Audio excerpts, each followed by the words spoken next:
has been called the father of rivers.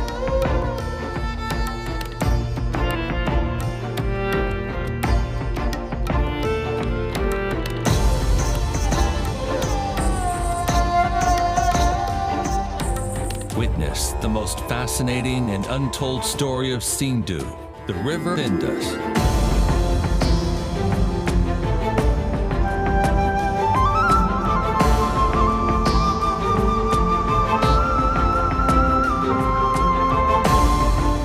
Come join us on an epic journey through 11,000 years of history, geography, and culture.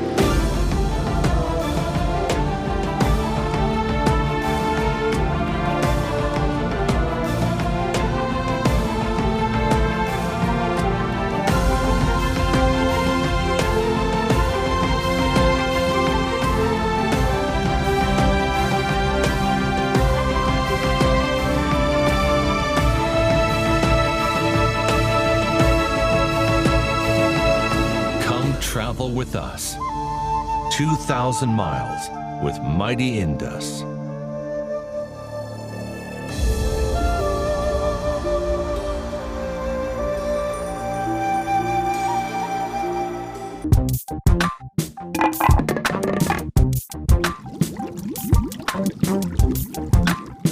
Hello everyone, welcome to The Drop. This is Hammad, and today we're going to be talking about spirituality. Spirituality and how that connects with self-belief. I have with me someone very special, someone who is a painter, a writer, a CEO of a startup company who has accomplished so much in her life that we can only dream of. I have with me Tanzila Khan. Thank you, Tanzila, for being with us. Thank you very much, Hammad. So Tanzila, we live in a time where spirituality is something that everyone craves. The materialistic life is not sufficient enough to quench the thirst of millennials, their hunger for deeper meaning.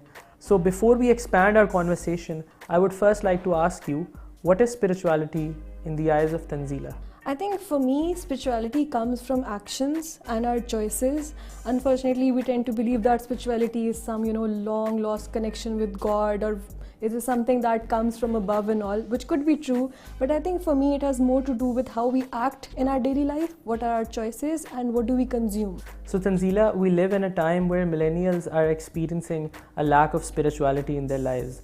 A lot of people are committing suicide, young people. How do you help them in terms of spirituality? How can spirituality inculcate in them a deeper sense of meaning in their lives? I think this is a very interesting thing you've asked me, and it's quite unfortunate that many millennials, instead of feeling the power within and believing that we're young and we have the energy and we can do so much, they are restoring to options that are so destructive. I mean, what can be worse than just ending your life?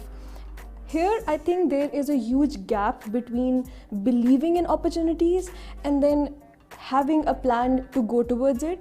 For example, I think many millennials believe that going into activities that are very short-term, pleasurable, will bring them happiness. That never really works. It never worked for anyone. So I think we need to mentor our younger generation and the future generation and tell them that what really works. And of course, there is pain, there is a lot of hard work, nothing really comes easy, and that is success as well.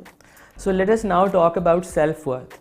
How does self-worth come into all of this? We see a lot of young people who are shamed, who are bullied, who are always told that they are not good enough. How does spirituality help self-worth? We are constantly living in a culture where every moment you're reminded that you're not good enough. You turn on the television, you open a magazine, you talk to a friend, you open social media, everything is in your face telling you you're not good enough, your neighbor got a car, they are in a better relationship, they look better, they're thin enough, they're fair enough. We can't fight this as humans. This is too much. For this, you need utmost strength to believe in yourself. And by the end of the day, it really comes back down to you, how much you believe in yourself and how much you like yourself. So, and I think if I tend to follow the trends, I should be dead by now, because I'll never be on the cover of Vogue. I'm not up to the standards of their standards of beauty. But the reason why I'm still surviving is because I believe in my standard of beauty, and that is more to do with actions. So you've talked about the importance of self-belief in one's life, but how does self-belief originate in someone? Do you need an external anchor in your life so that you can cultivate self-belief? I think people can completely do this on their own. Self-belief is a choice. And if you're not making that choice, that is the choice you're making. So if you're choosing to believe in the world that is moving towards destruction, then you're with them. But if you choose to believe in a lifestyle and a persona that this is who I am, this is my identity, and I am good enough for myself, that's it. This is the choice you're making. So you're literally like one step away from a completely different life. Okay, excellent. But for example, I want to believe in myself. What will self-belief get me in life? We all want certain tangible, materialistic outcomes associated with a belief. How will self-belief create value in my life? You know, one thing I find really funny is that we tend to look at peace as a life of Zen, somewhere in the mountains, you know, you're sitting next to a water body and what are you eating? Grapes? That is not what peace is. That is so unrealistic. That doesn't even happen in movies anymore. The idea of peace is to have a balanced life. So when we talk about believing in oneself and say, okay, so put the material aside, that's impossible. You need material to survive. So if you believe in yourself, in your strengths, then you polish those strengths. Then you get a better job. And the better job brings in the money, and then you consume that money in the best way possible. There's nothing wrong with having material. It's what you do with it. So Tanzila, let me ask you, how did self-belief come into your life? Was this something that was innate in you? Was this something that was inspired by parents or teachers? How did this journey begin for you? I think if I go quite behind and if I start thinking about my life, somewhere I made certain choices, and one belief that really saved me was the fact that we are complete individuals and we are enough for ourselves. So I talked to myself and I said, Tanzila, you've come into this world, you definitely have everything you need. You just need to explore it and figure it out. And I thought, what an exciting life that would be if I set out on a journey to explore myself. And for that, all I have to do is just hop from one hobby to another, just explore different fields, talk to so many people, get so many perspectives on myself. Isn't that exciting? So I think I was quite excited to be alive. I was quite excited to believe that there's so many flavors that I have to consume. There's so many people I need to talk to. There's so many places that I need to be at. So for me, that entire idea of self-belief came from the fact that I'm a complete person, and because of that, it's going to be a great journey ahead. So it's more like what you tell yourself about yourself. It comes from here. Okay, so let us talk about something that our viewers might feel when they look at you.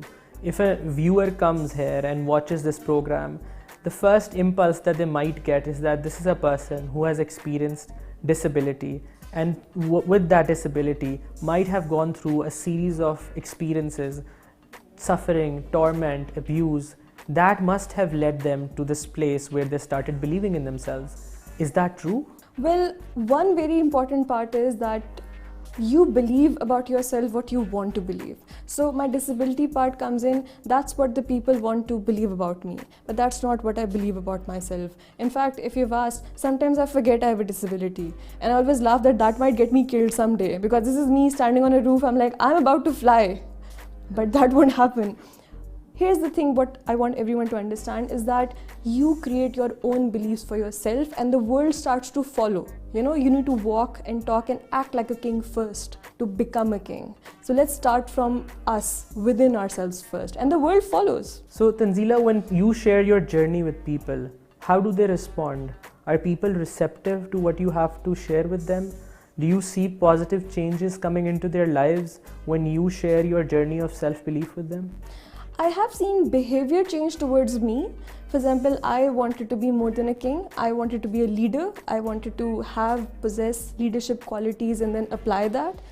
And I could feel that the world would follow my lead. My team would come back. There would be people who would be willing to work under me, would be willing to take my advice and get mentorship from me. So I've really seen a change of behavior because of the change in my beliefs. So one thing I can tell you that for sure. And then I have seen certain people, my friends or anyone that I've worked with, start following that you put out all those stereotypes outside, all those stigmas, everything that's telling you that you're not worth it, you need to put that in the dustbin first, and then the world follows. Thank you so much, Tanzila, for being here and answering our questions. This was certainly a conversation full of richness and insight. So viewers, you watched our episode of spirituality, but there's more. The title of our next video will be Empathy, that you can tune into next week. Thank you for being with us. See you next time.